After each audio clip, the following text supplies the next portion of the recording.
I wonder if we could start with a conversation that in some ways got cut short earlier this week. You and I were in church on Sunday morning, and there was a person sitting behind us before the service with whom we struck up a conversation.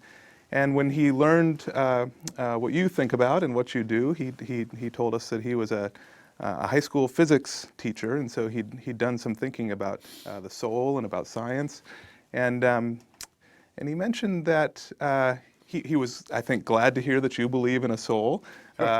And he too confessed his belief in a soul and said that this was his main reason for being worried about evolutionary theory. He thought he just couldn't buy evolution because he couldn't see how it would ever kick up something like an immaterial soul. And your response to him had to be short because the service was about to start. You said something like, well, I can help you with that. And then the service started. Yeah, and right, we couldn't right. follow. How would that conversation have unfolded had there been more time? Well, I think could be helpful for him and for other people, for that matter, to realize that there is a conception of the soul, one that I advocate actually, but a conception of the soul that does the things that Christians, I think, need to attribute to a soul, but that does not create the kinds of problems with evolution that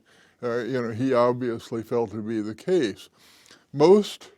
I think a majority of Christians have held the view that each individual human soul is directly, individually created by God, perhaps at the time of conception or anything, very, very early in one's life. If then you extend that concept of the soul, as you really have to many different kinds of animals, it does become quite difficult, I think, to see how this is going to fit in with a concept of biological evolution. And yet I feel, and I'm sure he feels some of this too, that the evidence for biological evolution having occurred is pretty compelling. It's at least strong enough that you wouldn't lightly dismiss it. The concept that I hold, which I call emergent dualism, says that yes, the soul is a distinct entity. It's the part of us, the aspect of us, if you like, that thinks, that reasons, that has moral awareness, that is able to commune with God, but that the soul, in some admittedly mysterious way, emerges from the biological functioning of the organism, especially the brain and nervous system. Now, some people find this a lot to swallow, but I don't think there's anything incoherent or contrary to known facts about the view. And one of its merits, not the only merit, but one of the merits is that it fits in pretty smoothly with the concept of biological evolution, because then as you have presumably some kind of awareness or feeling or sensation at least is present in quite simple forms of life. Now, how simple, we don't have to fix that definitely, but it seems to start pretty early on. I think when you step in a wasp's nest, the wasp is really angry at you. He certainly acts that way, and I believe that it's not an illusion. But as the creatures themselves become more complex, their brains and nervous systems become more complex, and the creature has a soul, a consciousness that is generated and sustained, supported by that brain and nervous system, which is also gradually more complex. Now, humans are certainly unique in many ways. I mean, that's an obvious fact of the matter. And we certainly need to recognize that, but on the other hand, there's no reason why the human soul should not be thought of as in some sense, the same sort of thing, the same general type of thing as you have in a chimpanzee, a horse, a dog, perhaps a fish, perhaps at a much simpler level in an insect.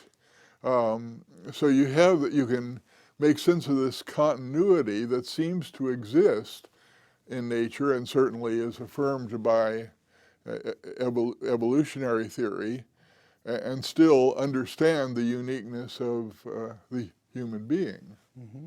So I think that that's a perspective that could be helpful to that fellow who, as a science teacher, he wants to do justice to scientific evidence, but as a believer, he thinks it's important to believe in a soul, and I think he's right about that too. So that's how it would have gone if we had another 15 minutes before the sermon. Yeah, good. Some, in an attempt to do justice to the continuity you're describing, and some Christian scholars who want to do justice to that continuity, just go all the way and say that at the end of the day, the human person is a very complex material object. So there's a materialist picture that contrasts with your emergent dualism. What's wrong with that? Why not just go all the way to materialism? Well, I certainly respect the motivation and good intentions of people who want to go that way. And if I thought that kind of a theory could work and do the job that is needed, I'd be very tempted to do that myself. But I think there are problems. One problem is that the way the human mind and consciousness functions, it seems, has to be fundamentally different than the way ordinary matter functions in ordinary situations. The way matter works seems to be non-purposeful. As a friend of mine put it, the stones in an avalanche do not go where they go because it's a good idea for them to go there. They're not fulfilling a purpose. They're just dumbly following physical law. But human life and the human mind and human understanding are shot full of purposes. And so you have a kind of functioning that seems to be alien to the nature of matter as such. Another rather enormous problem is the problem of life after death, the life of the world to come. It's very difficult to understand how, okay, suppose we are just this material thing. We know this material thing is going to stop functioning, it's going to die, it's going to rot, in the normal course of things. It looks as though if materialism is true, there will be nothing left of us at that point. That's pretty bad news if you're a Christian, right? Rather devastating news. Now, admittedly, Christians who are materialists have showed great ingenuity in trying to explain how even though, according to them, we are simply material beings, yet we can enjoy a future life. I suppose the most popular one is what might be termed the recreation theory. At some point after you've died, maybe immediately or maybe very far in the future, God recreates a being who is just like you, and according to them, who is you. But it seems to me, and I think a good many people share this idea, that would be the production of a replica, I mean, if somebody just like me is going to enjoy eternal life, well, I wish him well, but it doesn't look like that's going to do me, the particular individual, me, a lot of good. And after, a lot of consideration, I believe that that's a compelling objection, that theory just doesn't work and that other approaches don't work. And of course, this is completely crucial for a for the question of whether a materialist view is adequate and acceptable for Christians, because if, without the life to come, the Christian faith just it just doesn't work. It's not the faith that we have come to know and love and live our lives by. So I think that's a very crucial objection. I wonder if you can say something about how your Emergentist view relates to life after death. So you might... Right, very, very good, very good. That certainly is. I mean, if I can't answer that, then I'm not any further along, am I? I mean, you might worry that if it emerges on physical stuff, then when the physical stuff goes away, the soul goes away too. Well, the crucial point is that, on the view, it emerges, it comes into being through the operation, the functioning of the physical organism, the body, brain, and nervous system. But what comes into being is not a physical thing. Now, an analogy, and it's only an analogy, is the production of, say, a magnetic field by a magnet. Well, let's say it's an electromagnet. You have a piece of metal, usually with some wire wrapped around it, and so on and so forth, and you pass a current through it, an electric current, and an electric field is produced. The electric field is not a physical thing in the sense of matter. It's not chunks of metal or anything else. It's a new kind of thing, but it's produced through the operation of the magnet. But since the magnetic field is something different, distinct from the magnet, it is conceivable, thinkable, that the magnetic field might continue to exist even if the magnet disappears or you turn it off. In fact, one theoretical physicist has proved that a sufficiently strong magnetic field could do just that. Now, this field is going to be stronger than any field that exists in the actual universe, so this is purely a theoretical idea, but it shows that the conceivability, the logical possibility, as philosophers say. And what I want to say then is that the emergent soul is something distinct from the physical organism, even though it's initially produced and sustained by the organism.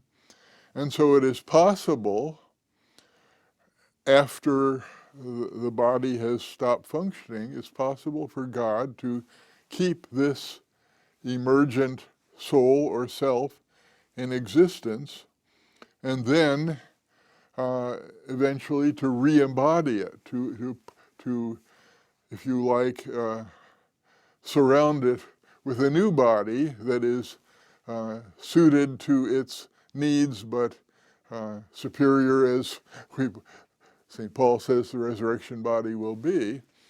And so there is here a coherent and I think an understandable picture of life after death. And the difference with the materialist view is, of course, that on that view, there's nothing to continue, there's nothing to sustain. God, so to speak, has to start over again when he's resurrecting you. And again, the thought is, which I think is pretty compelling, that this wouldn't be you. It would be maybe just as good from a certain standpoint, but not just as good from your standpoint, because it wouldn't be you. At least that's the way I understand it. You know, people sometimes make a great fuss about mind-to-body interaction. How can that work, they say. Well, first of all, it's as much a fact of our experience, our daily experience, as anything that we experience. I mean, I decide to lift my hand goes up. I pinch my finger and it hurts. If I get seriously injured, it hurts a lot. I mean, it's just totally a fact of constant everyday experience that our thoughts and our body mutually affect one another. So if your theory makes it hard to accept that, then it's more likely that there's something wrong with your theory than that our experience is so totally misleading. At least that's the way I do philosophy. I mean, if there's a belief that is hardwired into our system, as it seems, and a theory tells us that that belief is false, well, I'm going to look really hard to see if the reasons for concluding that the belief is false are that compelling. Okay, so I think it's totally a fact of experience that mind and body do interact. Now, if you want to say, well, how does that work? Well, there's a kind of naive assumption here, which we unthinkingly make, that we understand in general how cause-effect actions work. But like it or not, that just ain't so. According to contemporary science, our most basic, our most fundamental physical theory is something called quantum mechanics. But if you ask how cause and effect works in quantum mechanics, the basic truth is, and experts in the field will say this, nobody knows. Nobody really understands why the world works this way. It just does. I mean, when you get down to the basics, we can see that certain things happen, and apparently certain things happen because of certain other things, but it really escapes us as to what's going on. And it seems to me, I think it's arguable that even in familiar cases, what we think is our understanding is more familiarity based on habit. The classic example is shooting pool balls against one another. And it looks like you can understand perfectly well when one ball hits the other, well, it communicates motion, it goes off in a certain direction. If you're a good shot, it goes in the pocket and so on. But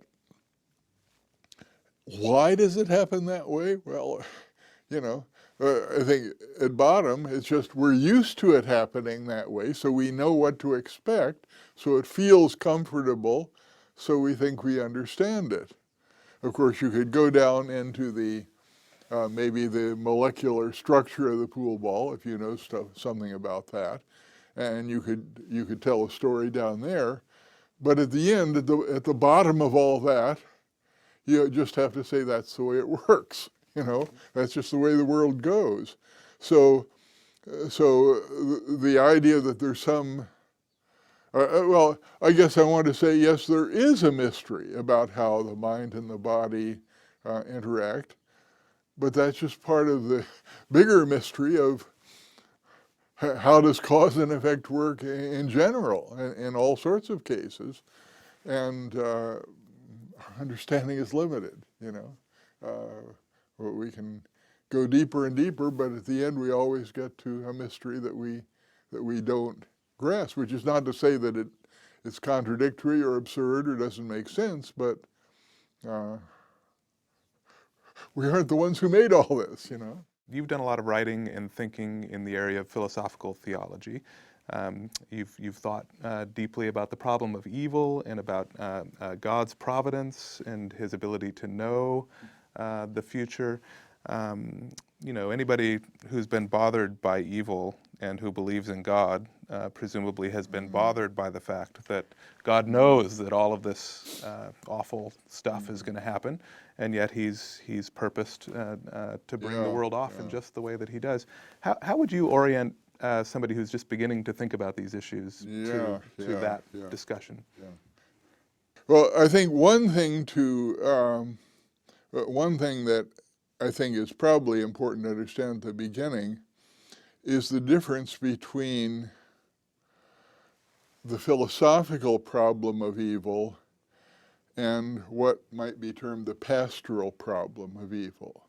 Now the pastoral problem of evil is something that hits most of us at one time or another, and some people much harder than others. But when some serious tragedy has happened that affects us personally, some loved person has cancer or has died suddenly, or, all sorts of things can come in here. Then it's the problem for such a person to feel hopefully some sense of comfort, some sense of encouragement, not to feel that they're abandoned by God and so on. And that's a very deeply personal problem. It's a problem that ministers and counselors have to cope with, that hopefully one can ask for the help of the Holy Spirit in one's own life and in other people's life.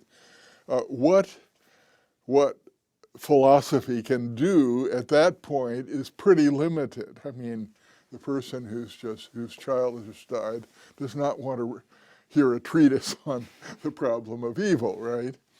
And so I think we certainly have to respect that and not go, as philosophers go, charging in at a situation where we may do more harm than good. But there's also the philosophical problem of evil, and that is the intellectual problem of how can we understand the fact that there is so much evil in a world that is created and governed by, we believe, a loving God. And how is it that those people aren't right, and certainly there are many of them, who just quickly dismiss the whole idea that God could be in control of the world on the basis of the world's evil? Do they have cogent, compelling reasons behind their feeling, well, there just can't be this kind of God when there's so much evil in the world? And that, I think, Christian philosophers can address, and we need to address. It takes more than a few minutes, as you know. Yeah. I think one thing that's important here is that we not begin by claiming too much. A famous example of this in history was the philosopher Leibniz, who, as you know, promulgated the idea that this is the best of all possible worlds. God, who is wise and good, has made the world, and he would not have made it less good than it could possibly be. So since God has chosen to make the world like this and not some other way, this must be the best possible world. He was very sincere in this, I'm sure.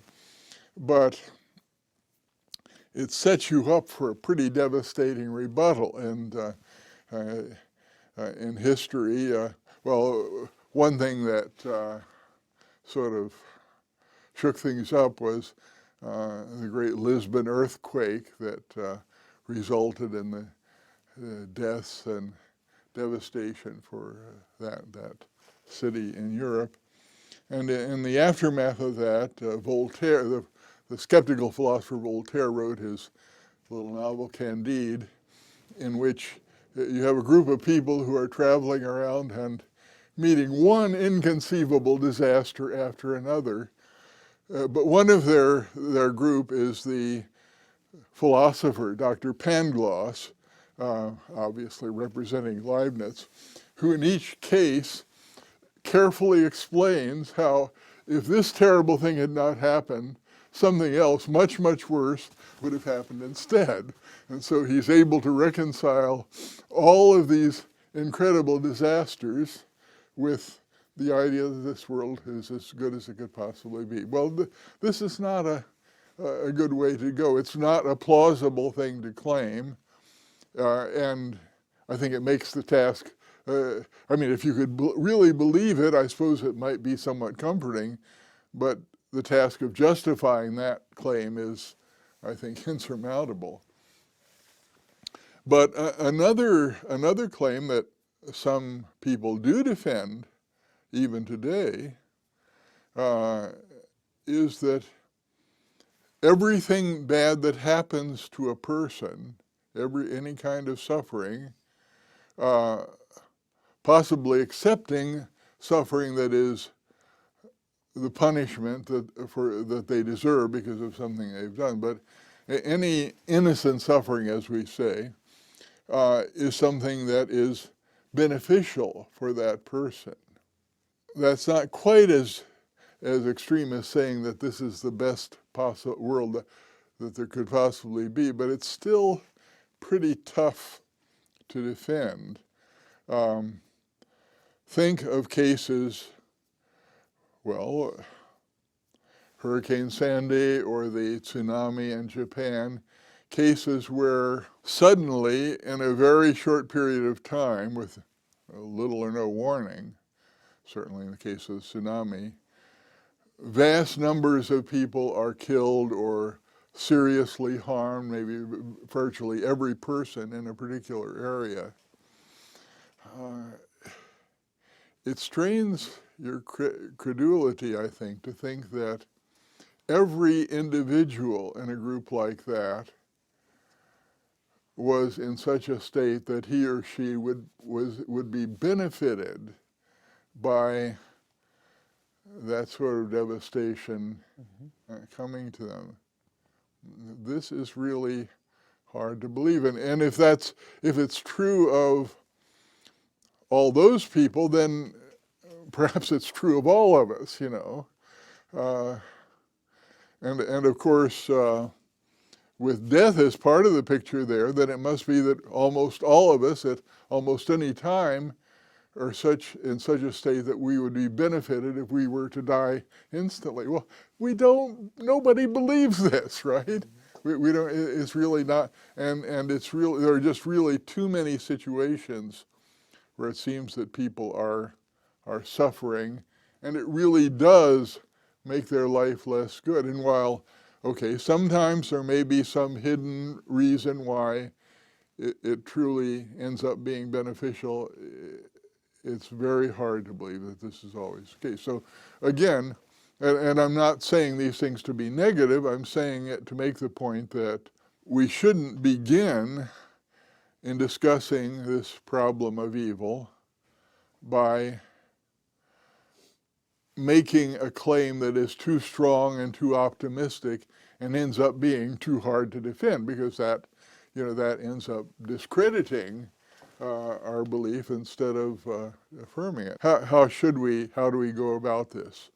Well, there are a couple of key ideas, and I'll just sketch them briefly, and then we can pursue it if we want to. You want to. One concept that I think is very important and is pretty widely recognized as important is what is known as a free will defense or a free will theodicy. It's the idea of an explanation. What you're after is an explanation of how it is that God, who is good and loving, can nevertheless allow such evils to exist in his world. And the free will approach points out that God has endowed us with free will, with the power to choose between good and evil. There are many limitations on this, but nevertheless, it's a real power that we believe that we have. Now, some people, of course, doubt that, and that's an argument in itself. But I think the majority of Christian philosophers do believe that in this sense we have free will, that there are alternative paths that we can take, that it's really in our power to take, to go one way or another. And it would be almost contradictory, or at least self-defeating, if God were to entrust us with this power, but then as soon as we make the wrong choice, he says, okay, sorry, back up, we're going to get a do-over there. We discussed at the beginning of this discussion that if one of us went off on the wrong track, we could back up and it would be edited out of the tape. But our life choices would be a lot less significant and a lot less real if we could get a do-over anytime we wanted. And sometimes we don't even want to. So the point is that if God really gives us this ability to make choices, and we make bad choices, there are going to be consequences. And it would be, the ability to choose would be meaningless if God were to sort of reverse edit out the tape every time we choose wrong, or would always prevent the bad consequences from happening. And so a tremendous amount of the evil that we see in the world is a result of the bad choices humans have made, and we make some really, really bad ones. One way of looking at this is that God is endowing us with this power to choose, is taking a risk. You know, if you let your 16-year-old drive your car, you're taking a risk. God willing, he'll be all right, but in handing the keys over, you're giving up some of your control over what happens with your car. And God, in giving us this power to choose, has given up or qualified some of his control over what happens. So that's an enormous part of, I think, really by far the greater part of the serious evils that afflict the world are of that kind. This doesn't, I think, cover everything. There are what are sometimes called natural evils. These are evils that result from just the way nature works in a way that doesn't in any obvious or understandable way result from human wrongdoing. Tidal waves, earthquakes, volcanic eruptions, things like this can devastate parts of the world and human lives in ways that, you know, it's far-fetched to trace those to human activity. And to think about this, I think we need to back up a little bit and try to form a conception of how the world works overall, the kind of the natural order, if you like, that is set up by the laws of nature. And when we do that, one of the things we find is that these disasters are the results of the way things work in a broader framework, which as a whole is conducive to life and conducive to the flourishing of living creatures. Well, take the example of earthquakes and volcanoes. Okay, an important part of what causes earthquakes is what is known in geology as plate tectonics. It seems that on the surface of the surface of the Earth, the solid surface of the Earth, consists of a number of huge plates of rock that are more or essentially floating on a sea of molten rock underneath. You know, geologists can talk about this in more detail, but that's the dime store version. That's the crude picture of it. And in fact, these plates are moving all the time because of movements in the underlying magma, the molten rock. And so down the center of the Atlantic Ocean, there's a zone where the plates are separating. And Iceland happens to be sitting right on top of this, and that's why they have so many volcanoes. And a recent NOVA segment pointed out that there are a number of volcanoes in Iceland that have the potential to do very serious damage, not only to the Icelanders, but to all of us. I mean, the one that erupted and disrupted air traffic for a period of time, that was the small one. That was the less damaging than others that can erupt, that have erupted in the past. Okay, well, so it looks like this this system of plate tectonics with the plates floating on the magna, it can be responsible for a lot of really devastating things. But, okay, without this, without a molten core to the Earth, well, for one thing, there would be no magnetic field, probably no magnetic field on the Earth, which we need to shield us from the incoming stream of cosmic radiation that otherwise would make life, or at least any form of advanced life on Earth, impossible.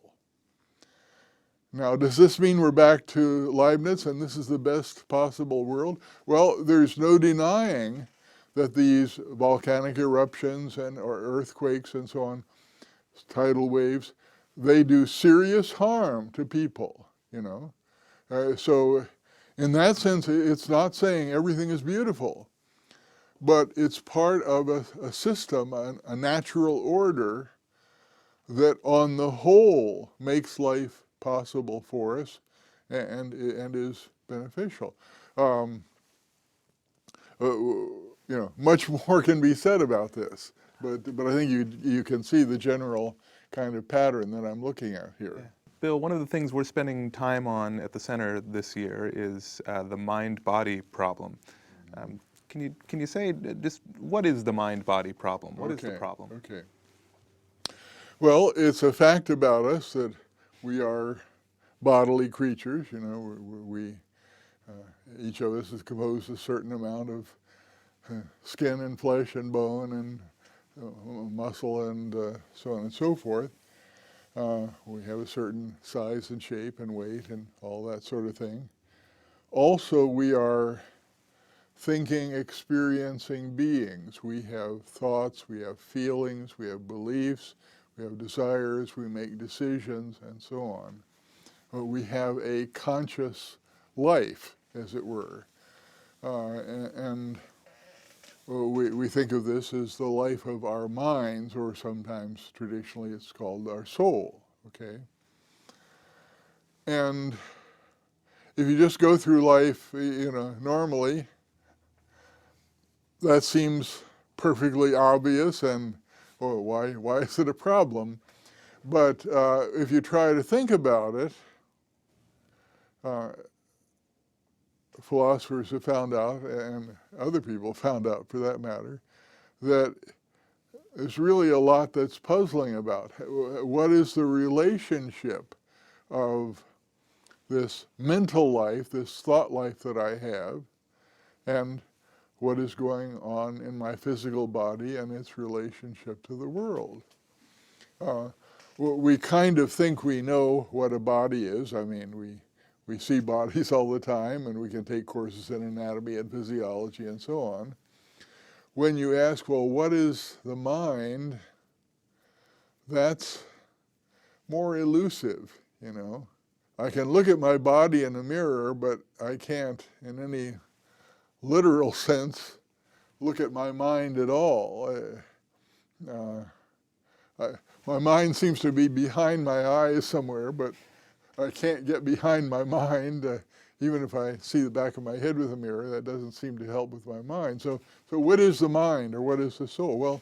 Well, many people probably, in fact, the majority of people who've thought about this in any way have thought of the mind or the soul as something different from the physical body, something that in some way inhabits the body, possibly enlivens the body, energizes it, but that, you know, is something different from what is physical. In contemporary science, there's a pretty strong push the other direction to say that our thinking life is just a manifestation of our physical bodies, that all the work is done by the body. And so we have the computer analogies. Our brain is the meat computer inside our head, and we think we understand things that way, but whether we really gain much understanding is certainly open to debate. But so the mind-body problem is the problem of sorting out the relation between the two. What is the nature of the body? What is the nature of the mind? What's the relation between them? And trying to arrive at an understanding this which is coherent, fits together with everything we can find out about the mind, the mental life, about the body, the brain, the way they function. And if we're religious believers, all of this somehow has to fit into our belief in God and our religious view of the world. So it's really a rather enormous problem, and as you know, philosophers spend their lives beating their heads against it, and you know, if we can make a tiny bit of progress here and there, that's good. But it's very difficult to really understand. Yeah.